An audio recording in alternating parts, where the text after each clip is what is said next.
Pedro Ábalos es un destacado abogado, pero también podríamos definirlo como un luchador de la vida. A raíz de una enfermedad en su infancia, padece una discapacidad física. Fue también perseguido y encarcelado en la dictadura. Como profesional, se consagró a la defensa de los derechos no solo de las personas con cualquier tipo de discapacidad, sino también de los adultos mayores.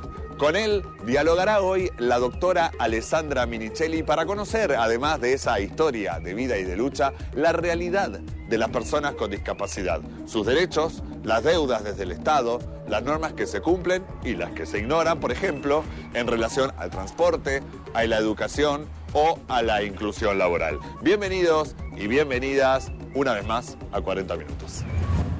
Bueno, estamos con un nuevo programa, un programa muy interesante con una persona a la que nos interesaba muchísimo entrevistar, poder charlar con él. Estamos con Pedro Ábalos. Pedro es un colega, es un abogado, es un profesional que desde toda su vida ha luchado por distintas banderas que lo llevaron a la prisión y banderas que lo llevan hoy a esta defensa cerrada a todos los temas vinculados a la discapacidad. Pedro ha sufrido una enfermedad personal que lo dejó semipostrado solo físicamente, porque realmente la lucha que lleva es muy interesante. Y le vamos a dar la bienvenida a Pedro y le vamos a pedir a él que nos cuente su historia. Pedro, bienvenido a 40 Minutos. Hace bastante que queríamos entrevistarte, así que... Bueno, muchas gracias por esta posibilidad de entrar en contacto con ustedes. Efectivamente, yo tuve poliomielitis, me tomé el último micro, que fue la última gran epidemia en el 56, antes de la vacuna, y bueno, era una enfermedad terrible en aquella época. Me afectó los 4 miembros, así que tuve que replantear mi vida cuando tenía 1 año y 3 meses. Y con el tiempo, bueno, me fui integrando a lo que es el sistema educativo primero. Toda la primaria la hice en una escuela especial, venía la maestra a mi casa. Y se me abrió el mundo cuando llegué al Nacional, en Posadas, digamos, ¿no? El Colegio Nacional, porque, bueno, eran compañeros de... se me enriqueció la vida, digamos, ¿no? Claro, no tenía nadie, pero tenía problemas físicos, solo vos. Exactamente. Y esto tiene plena actualidad hoy, que en el tema discapacidad se discute si la educación especial, si la educación común. La realidad es que ir a una escuela con compañeros que no tienen discapacidad, en primer lugar te abre el mundo, y en segundo lugar, además, te das cuenta de la solidaridad de la gente, claro, que se ha expresado en todo momento. Esto en materia de estudio, digamos, ¿no? Después, en materia de salud, yo vengo de una época donde prácticamente no había obras sociales. La salud era pública 100%. Exactamente. Yo camino por el hospital público, soy abogado por la universidad pública, y yo estoy seguro que si yo me enfermara ahora con este sistema de obras sociales, yo no hubiese vuelto a caminar, porque la realidad es que de alguna manera hay privilegiado un negocio. Entonces, claro, el Estado tiene que tener una función fuerte, directriz en el tema salud, digamos, ¿no? Así que, bueno, después vino la universidad, épocas también convulsionadas, el 73, en el 73 yo ingreso a la universidad, en el 76 viene el golpe de Estado. Yo en ese momento era... ¿Siempre estuviste en la UBA, Pedro? No. Yo empecé en la Universidad Nordeste, estudiando en Corrientes, porque vivía en Misiones. Y en el 76 pido pase para la UBA, porque ya mi familia se había mudado a Buenos Aires. Y en ese 76 tan convulsionado, se ve que buscaron antecedentes. Tenías militancia política. Exactamente. Así que yo siempre digo que me detuvieron por averiguación de antecedentes. El problema es que los averiguaron. Claro. Entonces, los averiguaron y te estuvieron bastante tiempo girando por distintos lugares. Sí, claro, estuve 6 años detenido. Fue un periodo muy duro. ¿En distintos lugares estuviste detenido? En distintos lugares. Bien. Estuve en Rawson, estuve en Devoto, estuve en Caseros, la mayor parte en Resistencia. Y como siempre hay una de cal y una de arena, digamos. Por un lado, la dureza de la represión, la tortura, de alguna manera lo que vivimos todos en ese momento del país, de un lado y del otro lado de los muros, digamos, ¿no?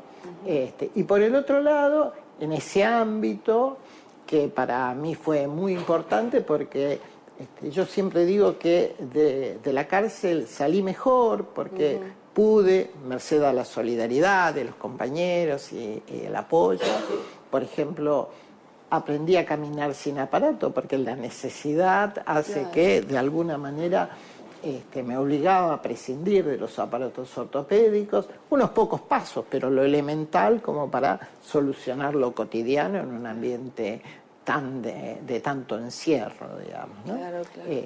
Y bueno, y hoy que uno ve la situación actual, ve cómo viven los presos políticos hoy, de alguna manera tiene esa reminiscencia de aquella época y fundamentalmente tiene la sensación de que la justicia no alcanza, Claro. Esta es la realidad. El año pasado estuvimos con Milagros en Jujuy y era enternecedor ver las limitaciones que tenía esta mujer de hierro, digamos, ¿no? Sí. Así que bueno, de alguna manera estas son ciclos históricos, oleadas, diría. Sí, claro. Que de alguna manera nos traen al presente aquellas situaciones de represión. Claro. Digamos, ¿no? Y sos como un doble sobreviviente, primero a tu enfermedad, a tu polio, a tus limitaciones físicas concretamente, y después al momento político también por pertenencia. O sea, sos un luchador de la vida.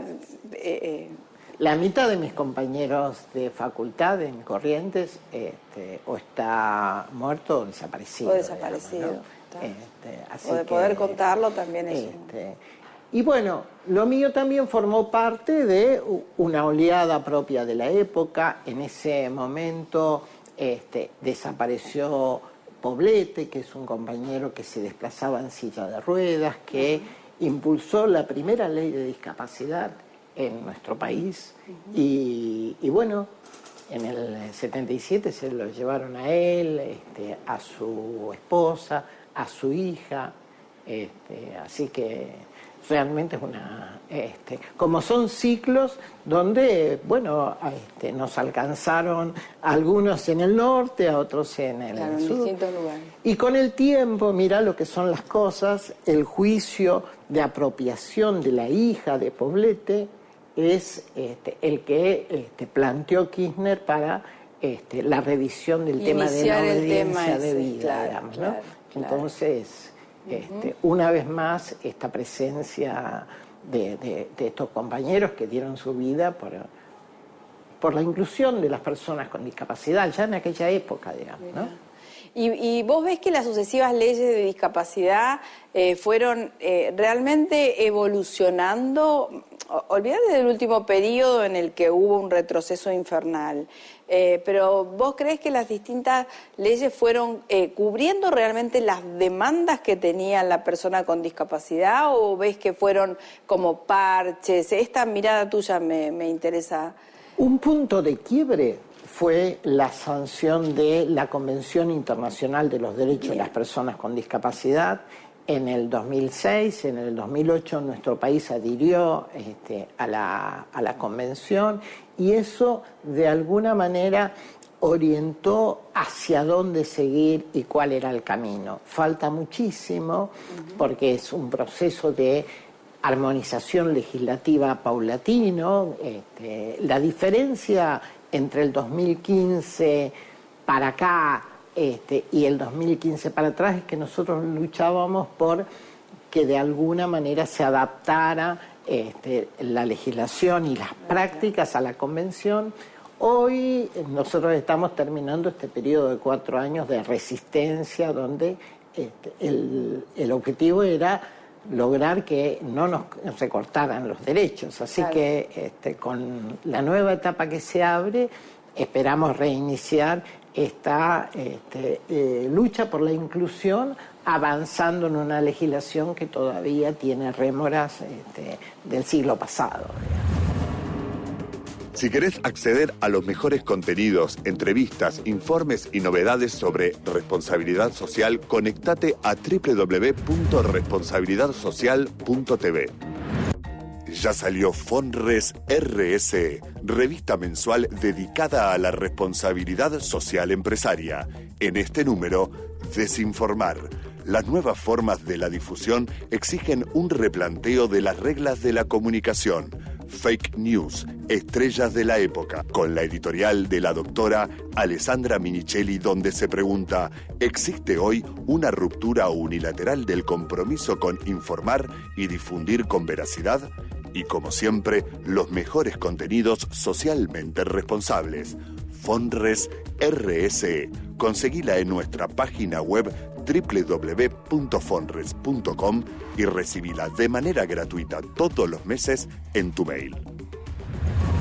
El Estado debe cumplir con un cupo del 4% de personas con discapacidad empleadas en el sector público. Pero, ¿alguna vez se cumplió este cupo? ¿Qué sucedió en los 2 últimos gobiernos? Sobre este tema vital de la inclusión laboral de las personas con discapacidad, continúa el diálogo entre la doctora Alessandra Minichelli y el doctor Pedro Ábalos. Pedro, la pregunta del millón es esta. ¿Había políticas públicas activas hasta el 2015 y un poco estimuladas e incentivadas por el INADI, si se quiere a nivel nacional? ¿Y hoy esas políticas públicas desaparecieron o realmente lo que se sacó fue, digamos, la cobertura presupuestaria a esas políticas públicas? En realidad, el impulso mayor fue de la CONADIS, que es la Comisión Nacional, digamos, bien, que no del INADI, claro, de la CONADIS. Que actualmente es la Agencia Nacional de Discapacidad, digamos, ¿no? Yo integro el comité asesor en representación de la CTA, soy adjunto de la Secretaria Nacional de Discapacidad de la CTA. Entonces, nosotros queremos, y te voy a dar ejemplos concretos, digamos, ¿no?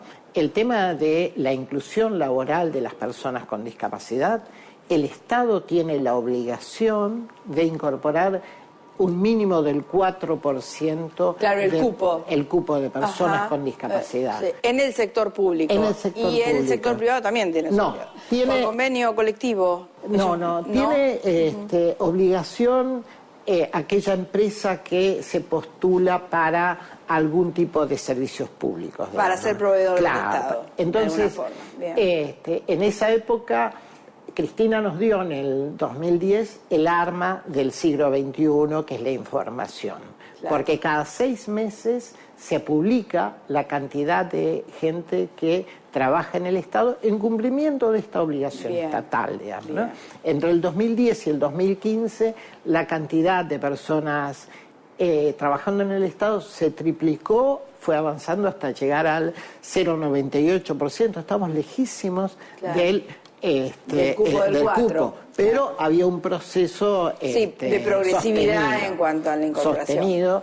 A partir de la asunción de Macri, esa incorporación se congeló, se mantiene menos del 1% en la actualidad, y no solamente eso, sino que la propia Agencia Nacional de Discapacidad despidió a 2 personas con discapacidad de larga trayectoria en la agencia, enviando un mensaje tanto para el sector público como para el sector privado. De aquella época, del 2015, nosotros tenemos compañeros que ganaron el concurso, que salieron primeros en el orden de mérito para ingresar al Estado y Macri nunca les firmó la incorporación. Entonces, eso te da la pauta de que en realidad tenían claro un lugar muy específico para la discapacidad, a pesar de la imagen de la vicepresidenta, del ministro de Trabajo. Esta era una imagen que simplemente era para la prensa. Mediática, como pasó en general con toda la campaña, digamos, del gobierno que lo llevó a la presidencia, ¿no? Porque la verdad que es lamentable pensar que teniendo una vicepresidenta y un ministro de Trabajo que tenían una discapacidad física, no se haya dado prioridad en la agenda gubernamental al tratamiento de este tema, ¿no? Efectivamente.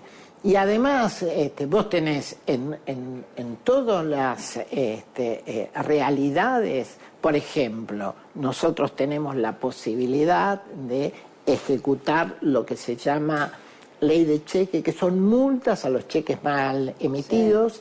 Sí. En este año son alrededor de 800 millones de pesos. Bueno, siempre se subejecuta. Esa es la fuente de financiamiento, teóricamente, una de las fuentes de financiamiento, y la realidad es que se subejecuta porque el objetivo es cumplir con el Fondo Monetario Internacional. Claro. Y ese dinero está destinado a los más pobres de los pobres, que son los que no tienen trabajo, no tienen obra social, los que están en el marco de Incluir Salud, que es el programa de salud para las personas con discapacidad.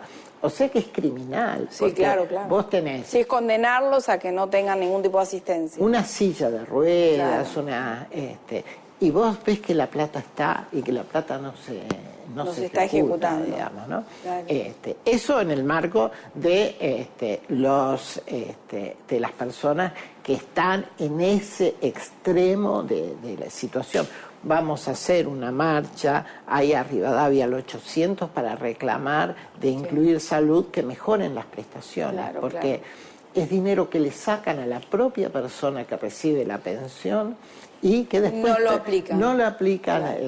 Entonces, y no hablemos de los aportes a las obras sociales, digamos, ¿no?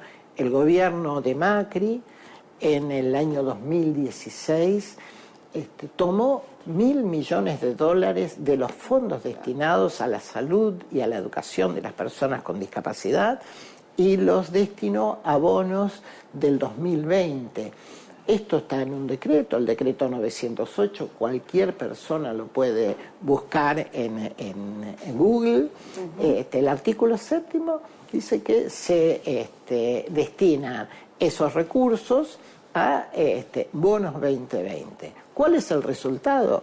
El resultado, eso fue en el 2016, recordarás que en el 2017 la inflación fue del 25%. Sí. Bueno, los maestros integradores, los psicopedagogos, etcétera, recibieron un incremento del 5%, digamos, ¿no?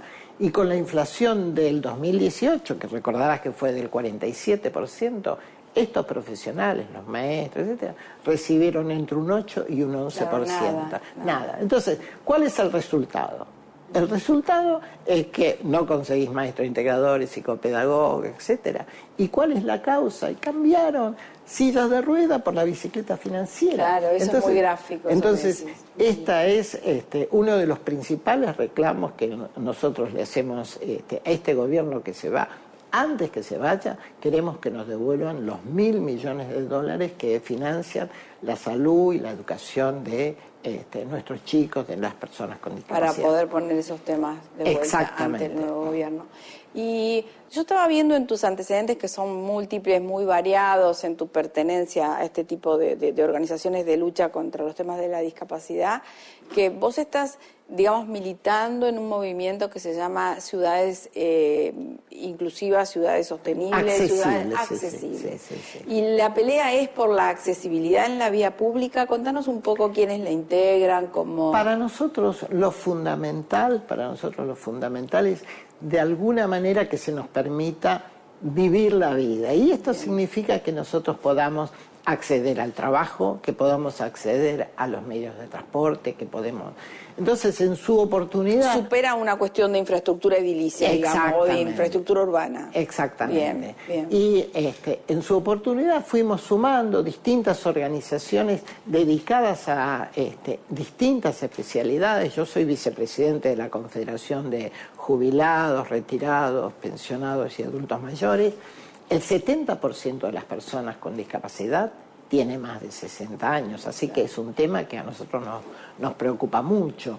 Pero también hemos sumado a la asociación polio, pospolio, que es gente que padeció la polio en la época del 50 y del 60 y que hoy estamos los sobrevivientes tratando de encauzar una vida en el último tramo de nuestra... ¿Y en eso qué porcentaje de población tenemos hoy con esta patología, digamos? Bueno, es muy pequeña y cada vez somos menos. Claro, porque bueno... de todas maneras, un chico de 4 o 5 años que tuvo la polio con la vacuna, porque bueno, hay un 0,0... Sí, hay un porcentaje que efectivamente o se contagia con la vacuna. Exactamente. Entonces, nosotros estamos reclamando del Estado la presencia, digamos, que se le provea las valvas, que se le...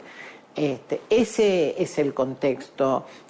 ¿Y es solo, digamos, local en la Argentina o lo están trabajando a nivel regional? No, ¿Se vinculan con gente que tiene o ha tenido polio? ¿Hay polio en este momento en América Latina? Hay polio, fundamentalmente en África hay polio. Es muy preocupante para nosotros esta oleada antivacuna, porque la realidad es que la garantía de que haya cada vez menos polio en el mundo forma parte de la decisión de vacunar. Todavía está muy presente en África, así que es un bichito que anda circulando y del cual hay que cuidarse. También nos interesa mucho la situación de los prestadores. Nosotros tenemos una organización, AFAPREI, yo soy ahí secretario de discapacidad, que reúne a familiares y prestadores, porque cuando el Estado recorta estos fondos para destinarlos a la bicicleta financiera, nosotros tampoco conseguimos un prestador. Y si en Capital Federal, en Gran Buenos Aires es difícil, imagínate en Tucumán, el interior, olvídate, claro, es imposible. Entonces, para nosotros esto es una mirada que nosotros tenemos sobre la realidad. ¿Todas las organizaciones a las que perteneces son federales? Hay de todo, digamos, ¿no? La Confederación nuclea a 120 federaciones de jubilados y pensionados en todo el país, 8.000 centros de jubilados. Nosotros desde AFAPREI, que es de familiares y prestadores, estamos muy con la mirada muy puesta en el interior, porque Dios atiende en Buenos Aires, claro, en todos lados. Entonces, para nosotros es muy importante. La asociación Polio Pospolio también tiene ramificaciones en todo el país. Nosotros en este tiempo, desde el 2013 para acá, hemos organizado en 14 provincias observatorios de los derechos de las personas con discapacidad, que son las propias personas con discapacidad las que van haciendo el seguimiento de estas materias, de la inclusión laboral, de la inclusión educativa, de la ¿Qué pasa con los transportes, digamos, ¿no? Para claro, pues ustedes tienen un beneficio de media y larga distancia que en la práctica no se está cumpliendo como debería. Yo te voy a remitir. Injustificado. Voy a remitir a mi historia personal. Yo no hubiese podido recibirme de abogado si no hubiese tenido el pasaje gratuito que me permitía viajar de Posadas a Corrientes durante los primeros años que empecé a estudiar a Corrientes. Entonces, me parece muy importante para la discapacidad que se derogue el decreto 118 y que se permita a las personas con discapacidad usufructuar de este beneficio que de última es un derecho, digamos. Hay mucho más de este diálogo entre la doctora Alessandra Minicelli y Pedro Ábalos sobre la realidad y los derechos de las personas con discapacidad en la Argentina. Los y las invitamos a compartirlo la próxima semana aquí en otro programa de 40 minutos. Como siempre, gracias por habernos acompañado.